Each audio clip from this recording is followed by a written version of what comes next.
कृष्ण कन्हैया लाल की जय। श्री निजानंद स्वामी की, श्री प्राणनाथ प्यारे की।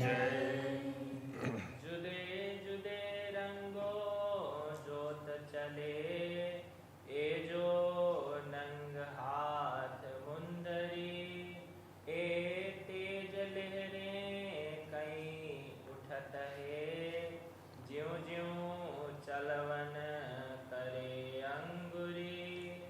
ज्यों ज्यों चलवन करे अंगुरी। श्री राज्य के अब अंगों की बात हो रही है। उनके हस्तकमल का वर्णन चल रहा था। जैसे जैसे अपने अंगुलियों को चलाते हैं तो वैसे वैसे वो प्रकाश की किरणें लहरें तो बाहर आसमान में लहराती हुई दिखाई देती है। अब वो किस तरह से समझ लें, जैसे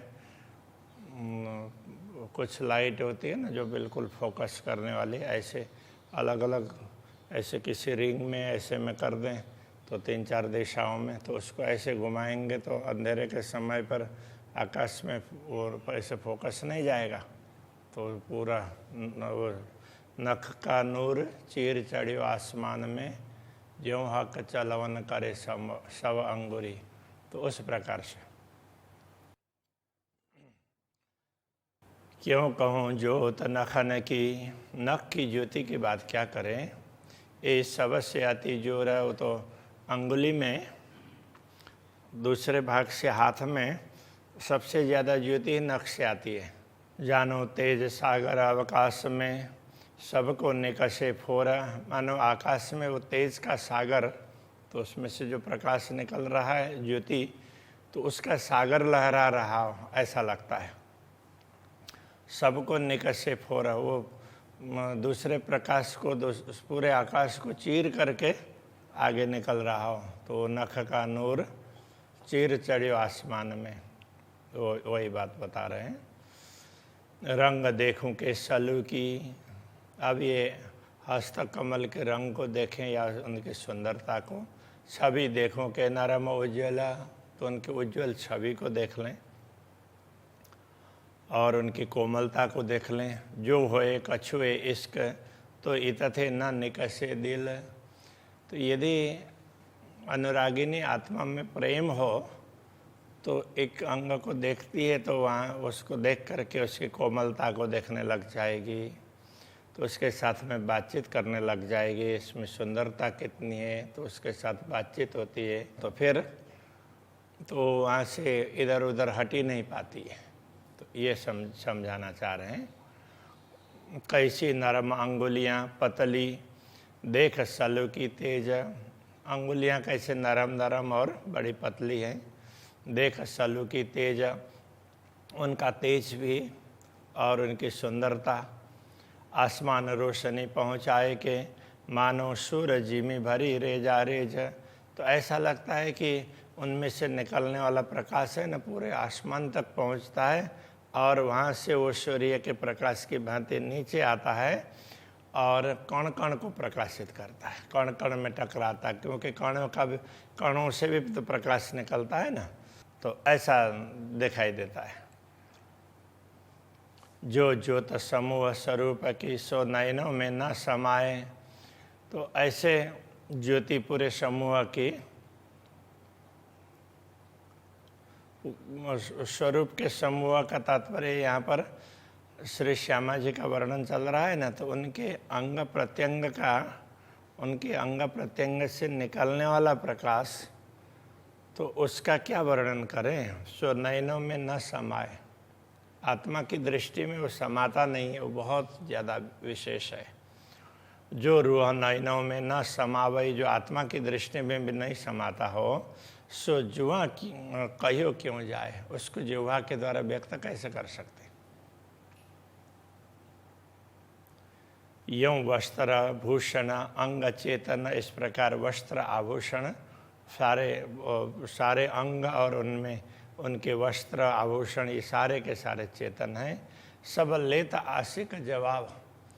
तो अनुरागिनी आत्मा देखने लग जाती है ना, तो उनके साथ में वो प्रश्नोत्तरी करते हैं। वो आत्मा उनसे पूछ करके उत्तर भी चाहती है तो उत्तर भी लेती है। तो आभूषणों से, वस्त्रों से, अंगों से सबसे बातचीत होती है। कहे सब का लेऊं पड़ उत्तर, ये नहीं रूह मिने ख्वाब। तो ये नहीं रूह मिने ख्वाब, ये आत्मा ख्वाब की नहीं है, धाम की है। इसलिए सारे अंगों के साथ में प्रश्नोत्तरी हो सकती है। उनके साथ में वो कुछ उनको पूछ सकते हैं, बोल सकते हैं और उनसे उत्तर भी ले सकते हैं। ऐसी स्थिति है ये परम धाम की। रद बदल भूषण सो और करे वस्त्रों सो। रद बदल का तात्पर्य बातचीत, छल फल करना हो, ऐसे कन्वर्सेशन, उसके लिए ये रद बदल, ऐसे ये बातचीत है। आभूषणों से, वस्त्रों से बातचीत होती है। और अंग लग जाए ना सके, फारग न होए इनमो। इसलिए दृष्टि जब देखते हैं ना आत्मा, तो उसी में लग जाती है, क्योंकि उनसे बातचीत में लग जाती है तो दूसरा सब कुछ भूल जाती है। तो वहाँ से दूसरे अंग के तरफ में दृष्टि जाती नहीं है। और अंग लग जाए ना सके, दूसरे अंग के तरफ में वो दृष्टि जा ही नहीं पाती है, आत्मा जा ही नहीं पाती है उधर। फारग न हो इन्हीं से फारिग नहीं हो जाएगी। फारिग का तात्पर्य इन्हीं से उनको फुर्सत नहीं होगी, इसी में लगी रहती है। ए वस्त्र भूषण हक के सो सारे ही चेतन। तो ऐसा कैसे हो सकता है? तो कहते हैं ये वस्त्र आभूषण सभी चेतन है उनके साथ में, इसलिए बात हो सकती है। सब जवाब लिया चाहे, तो आत्मा सबके साथ में बातचीत करके ना उनसे पूछ करके उनसे उत्तर लेना चाहती है। आशिक यही लक्षण, आशिक आत्मा के, अनुरागिणी आत्माओं के लक्षण ही यही है। उनको वो सभी में चेतनता दिखाई देती है और वो सबके साथ में बातचीत करना चाहती है। आशिक रूह जित अटकी अंग भूषण या वस्त्र। अनुरागिणी आत्मा जहाँ अटकती है तो किसी अंग में, उनके भूषण आभूषण में अथवा तो वस्त्र में, या सो लगी गुफ्तगोए में, उसी के साथ में तो बातचीत करने लग जाती है। सो छूटे नहीं क्यों ये कर। तो वो आत्मा वहाँ से छूट नहीं पाती है, तो उसी के साथ बातचीत करने लग जाती है, कुछ न कुछ चर्चा विचारणा करने लग जाती है। तो फिर वहाँ से दृष्टि दूसरी तरफ नहीं हट सकती, इसलिए वो राज्य हटाते हैं तभी हटती है। इश्क बसत सब अंग में सब विध देता है सुख। तो इस प्रकार सब अंगों में प्रेम भरा रहता है और वो सारे अंग सुखी देते हैं, क्योंकि प्रेम में ही सुख है। तो प्रेम में सुख ही सुख है, ये भी ध्यान रखना चाहिए। प्रेम में ही सुख है और प्रेम में सुख ही सुख है, दुख है ही नहीं। कई सुख हर एक अंग में, सो कई न जाए या मुख। तो इसलिए एक एक अंग में कई सुख मिलते हैं उसके साथ बातचीत करने से, उससे को देखने से। तो इसको शब्दों के द्वारा व्यक्त नहीं किया जा सकता है। प्रेम लिए शोभा गुण सब सुख देत पूर्ण। ये सारे अंग राज्य के हों या श्यामा जी के हों, उनमें प्रेम भरा रहता है और प्रेम में सारे गुण आ जाते हैं। प्रेम लिए शोभा गुण, गुण सारे गुणों की शोभा वो प्रेम लेता है। सब सुख देता पूर्ण, इसलिए वो सबको सुख ही सुख देता है। तो प्रेम होने से सारे अंग तो पूरे पूरे सुख दे देते हैं, क्योंकि उनमें प्रेम है। या वस्त्र या आभूषण सुख जाहिर या वातन, वस्त्र हो या आभूषण हो, प्रेम होने से पूरे पूरे सुख सार उन्हीं से मिल जाते हैं, वो जाहिर के हों या अंदर के हों।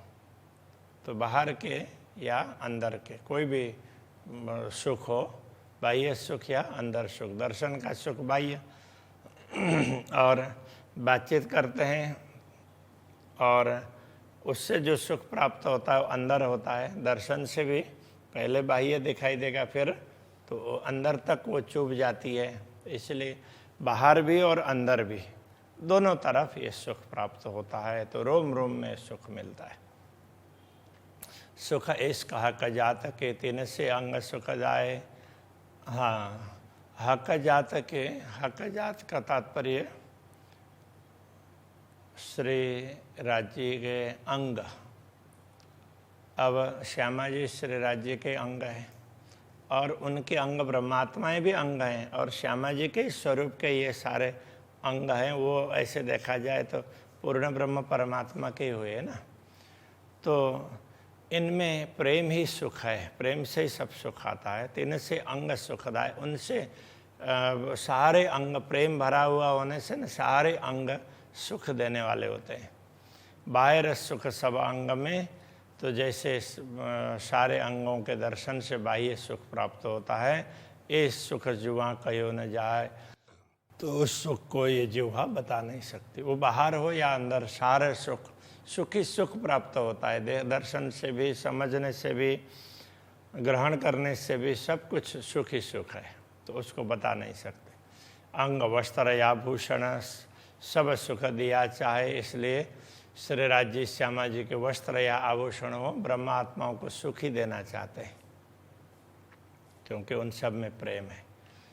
कई सुख जाहिर कई बात न, कई सुख तो ऐसे बाहर दिखते हैं और कई नहीं दिखते हैं, वो अनुभव करना पड़ता है। सब मिल प्रेम पिलाए, सारे मिल करके पिलाते हैं तो प्रेम ही पिलाते हैं, उसी से सुख मिलता है। सब प्रेम पिलाते हैं, प्रेम को पिरोसते हैं। इश्क देवे लेवे इश्क, तो प्रेम का ही लेन देन होता है। ब्रह्मात्मा भी प्रेम से ही दर्शन करती है और प्रेम ही व्यक्त करती है, और अक्षराते धामधनी से श्यामा जी से भी प्रेम ही प्राप्त होता है। लेन देन प्रेम का ही होता है। और ऊपर देखावे इश्क, तो बाहर से जो भी दिखता है वो भी प्रेम ही दिखता है। अरस इश्क जरे जरा, इसलिए परम धाम में प्रेम तो क्या है, कण कण में समाया हुआ है।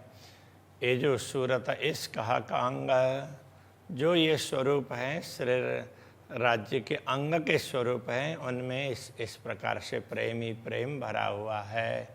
तो परमधाम के सारे कोई भी वस्तु, एक कण भी हो तो भी वो पूर्ण ब्रह्म परमात्मा का अंग ही होता है। इसलिए सब में प्रेम ही प्रेम है, दूसरी कोई वस्तु है नहीं। एक अंग जिन देखा होए, सो पल रहे न देखे बिगर।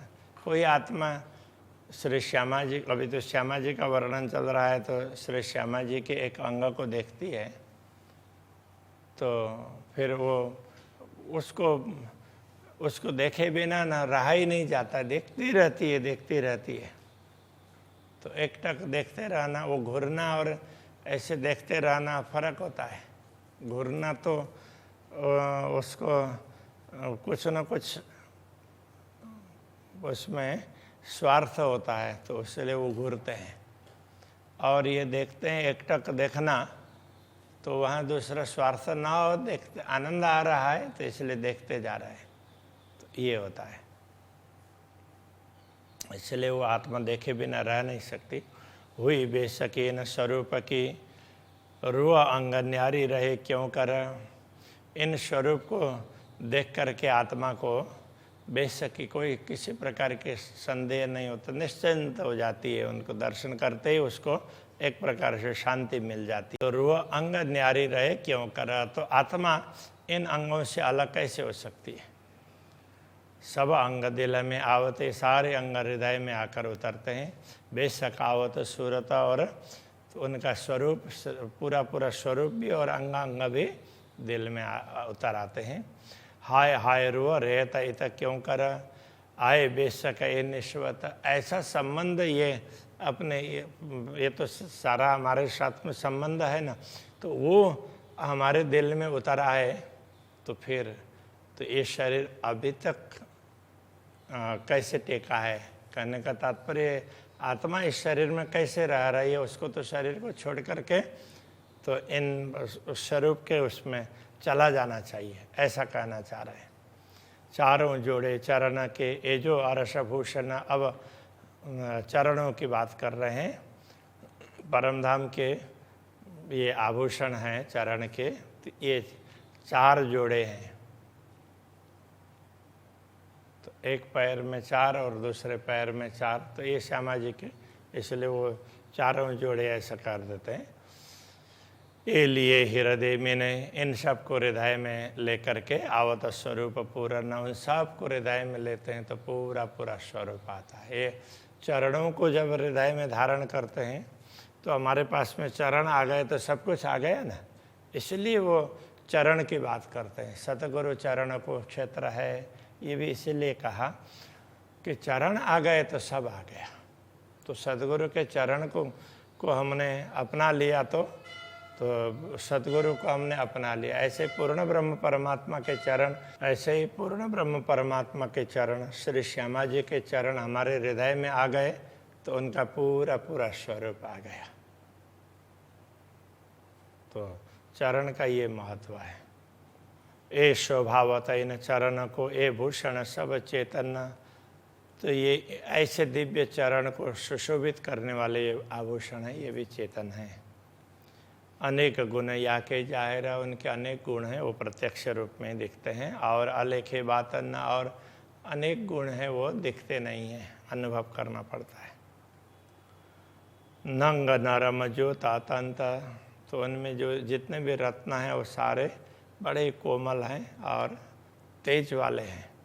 और अतंत खुशबू, उसमें से सुगंध निकलती है।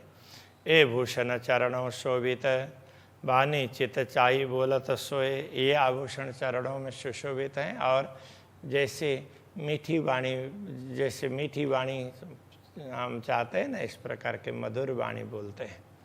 गौर चरण अति शोभित, तो ये चरण बड़े गौर हैं और बड़े सुंदर हैं। और श्रृंगार आभूषण शोभित, इन विभिन्न प्रकार के आभूषण वगैरह, श्रृंगार वगैरह ये सब सुशोभित है। ये अंग संग न्यारे न कब हों, ऐसे चरणों से हम कभी उनके संग से हम दूर नहीं हो सकते हैं। अति बारीक समझन इत, तो ये समझन है, ये बड़ी सूक्ष्म समझ है। ये समझ लें कि हम इन चरणों से कभी दूर नहीं हो सकते, तो ये बड़ी सूक्ष्म समझ है। क्योंकि इन चरणों को हमने हृदय में बैठा लिया तो पूरा स्वरूप हृदय में बैठ जाता है। तो ये इनकी इस प्रकार की सूक्ष्मता है। यही ठौर आशिक न की, आशिक की जो अरस की जो अरवाह, आशिक अनुरागिणी आत्मा के लिए तो ठिकाना ही उसका यही है। तो परमधाम की जो आत्मा होगी अनुरागिणी, उसके लिए तो ठिकाना ही यही चरण है। सो चरण तली छोड़े नहीं, इसलिए परमधाम की आत्मा चरण तल को छोड़ती नहीं है। पड़ी रहे तले पाँव, तो पाँव के नीचे ही पड़ी रहती है, इसलिए इन पाँव तले पड़ी रहूं, इसलिए कहा। अरस रूहें आशिक इनकी, परमधाम की आत्मा इन्हीं चरणों की आशिक है। जिन पायो पूर्ण दाव, तो जिन्होंने पूरा दाव का तात्पर्य एक प्रकार से अवसर, मौका, जिनको ये मौका मिला है वो क्यों छोड़ेगी। ठौरना और रूहन को, आत्मा के लिए दूसरा कोई ठिकाना ही नहीं है ब्रह्मात्माओं के लिए, यही चरण है। जाको लगे कलेजे घाव, जिनको समझ में आती है और जिनके हृदय में ये बात चुभती है, तो उनको ये समझ में आएगी कि इन चरणों के अतिरिक्त कोई ठिकाना नहीं है। कई रंग नंग वस्त्र भूषण के, चढ़ी आकाश जो तलहर, तो ऐसे विभिन्न प्रकार के रत्नों के, इन आभूषणों के रत्नों के रंग तो पूरे आकाश में छा जाती है। उनकी ज्योति है ना, आकाश में छा जाती है। उसकी तरंगें ऐसे आकाश में तरंगित होती रहती है। जो ज्योत नखचरण की, मानो चीर निकशी नहरा, तो इस तरह से इन चरणों के नख से निकलने वाली ज्योति है, मानो चीर निकशी नहरा, तो जैसे वो प्रकाश की नहर पूरे चीर करके निकल रही हो न, तो उस प्रकार से निकलती है। तो ये कहना चाह रहे हैं। तो अभी यहीं रख सकते हैं।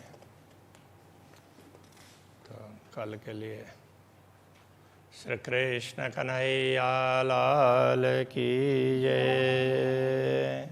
मानो चीरन कशी नहर, मानो चीरन कसी नहर, कई रंग नंग वस्त्र भूषण के, कई रंग नंग वस्त्र भूषण के, चढ़ी आकाश जोत लहर, चढ़ी आकाश जोत लहर, जो जोत नख चरण की, जो जोत नख चरण की, मानो चीर निकशी नहर, मानो चीर निकसी नहर, चीर निकशी नहर, मानो